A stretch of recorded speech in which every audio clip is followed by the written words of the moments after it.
नहीं घर के दुलारी बाटे भाई सुकुमार बाबा ए बाबा बेटा होया की बेटी कहता विचार बाबा बेटा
रोज रोज खाना सास रोज खाना आगे के मछली सास रोज खाना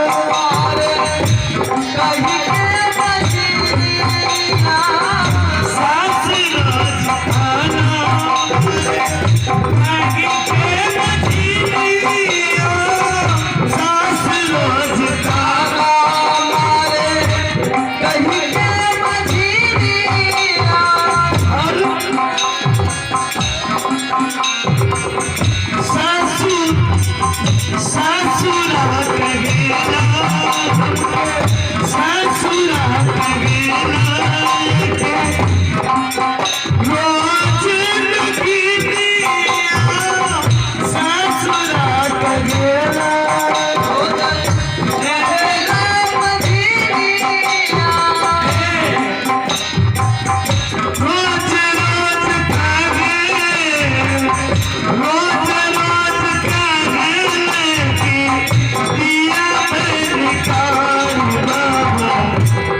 बाबा बेटा होया की बेटी कहता विचार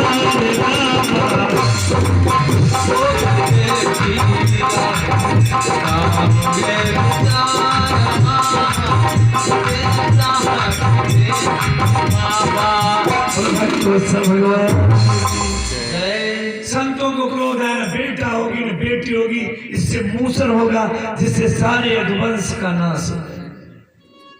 घबरा गए, खड़बड़ भागे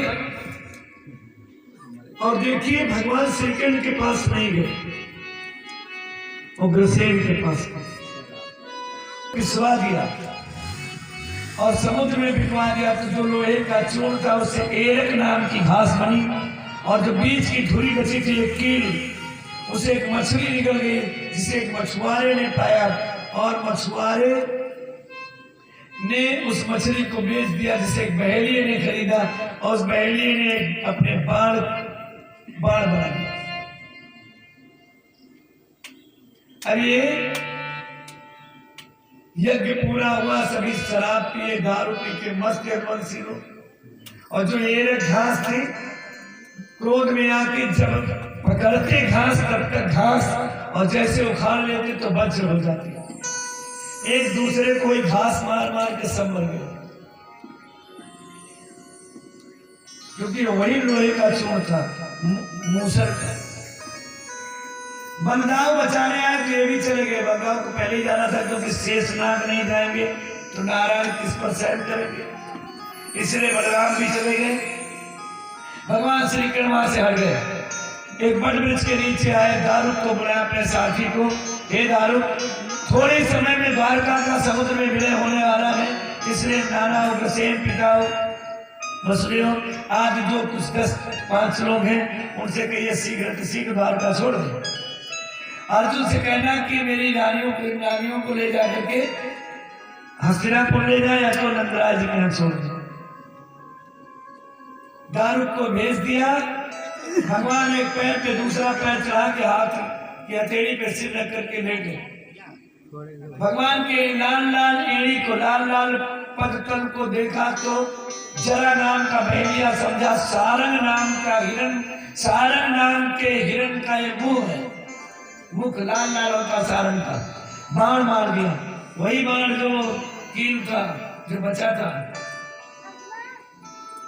भगवान के वही पैरों में लगा। आ शब्द निकला। बहेलिया आया, जरा चरणों पे गिर पड़ा। अरे द्वारकाधीश, मुझसे बड़ा अपराध हो गया, मुझे मृत्यु दंड दीजिए। भगवान ने कहा कोई बात नहीं, मेरी इच्छा थी। क्या आपकी इच्छा? ऐसा क्यों? तो कहते हैं, कुछ विद्वानों का मत है, कहते हैं कि भगवान ने राम अवतार की झांकी दिखाई कि तुम पूर्व जन्म में बाली थे, मैंने छिप के मारा था, इसलिए आज मैंने अपना बदला दे दिया। बहेलिये के लिए विमान आया, बहेलिया बैकुंठ चला गया। बताओ, भगवान को मारा और चला गया। और उसी समय गरुड़ महाराज आ गए। गरुड़ महाराज आए, भगवान गरुड़ पर सवार हुए जाने के लिए। तब तक विदुर महाराज चरणों में लिपट गए। प्रभु, जिस धर्म की स्थापना के लिए आपने अवतार लिया था, यदा यदा हि धर्मस्य ग्लानिर्भवति भारत अभ्युत्थानं धर्मस्य अभ्युत्थानं धर्मस्य यदा यदा हि धर्मस्य ग्लानिर्भवति भारत अभ्युत्थानं धर्मस्य नाम सुजाम्यहं परित्राणाय साधूनां विनाशाय च दुष्कृतां धर्म संस्थापनार्थाय संभवामि युगे युगे। हर युग में आप आने के लिए वचनबद्ध है। इस युग में आए, धर्म की स्थापना की। परित्राणाय साधना विनाशाय दुष्कृतम, आपने दुष्टों का विनाश भी किया, संतों का उत्थान भी किया। लेकिन अब आप जा रहे हो, तब कौन करेगा? अब आगे तो कलयुग आ रहा है। अब तो और आसुरी शक्ति, पापाचारी, अनाचारी, भ्रष्टाचारी, दुराचारी पैदा होंगे। प्रभु, अब धर्म कैसे बचेगा?